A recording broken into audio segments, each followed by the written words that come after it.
Hi friends, எல்லாம் எப்படி இருக்கீங்க? நல்லா இருக்கீங்களா? எல்லாருக்கும் அட்வான்ஸ் ஹாப்பி நியூ இயர். வருகிற 2025 பிறக்க போது அந்த நாட்கள் எல்லாருமே சந்தோஷமாக ஹாப்பியாக கொண்டாடுங்க. அது மட்டும் இல்லாத நம்மளுடைய கஷ்டப்படுற நிலைமைகள் எல்லாரும் உங்களுடைய நிலைமையெல்லாம் மாறும். நீர் மாறும், உங்களுடைய கஷ்டங்கள் மாறும்.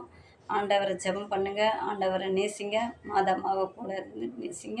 உங்களுக்கு 2 பேருமே உங்களுக்கு கண்டிப்பாக ஒரு ஆசீர்வாதத்தை கண்டிப்பாக கொடுப்பாங்க.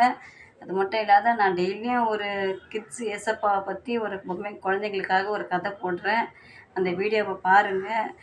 என்னுடைய வீடியோஸும் இந்த வீடியோவும் பாருங்கள். எனக்கு சப்போர்ட் பண்ணுங்கள், லைக் பண்ணுங்கள், கமெண்ட் பண்ணுங்கள். உங்களுக்கு எல்லாமே பிடிச்ச மாதிரி தான் ஆண்டவரை பற்றி என்னால் முடிஞ்ச அளவுக்கு ஒரு சிறு சிறு கதைகள் போட்டிருக்கேன். இனி வர நாட்களில் அதுவும் கற்றுட்டு கண்டிப்பாக நல்ல இதுவாக பண்ணுவேன். எனக்காக சப்போர்ட் பண்ணுங்கள், லைக் பண்ணுங்கள், என்னோட சப்ஸ்கிரைப் பண்ணுங்கள். God bless you. Okay, bye.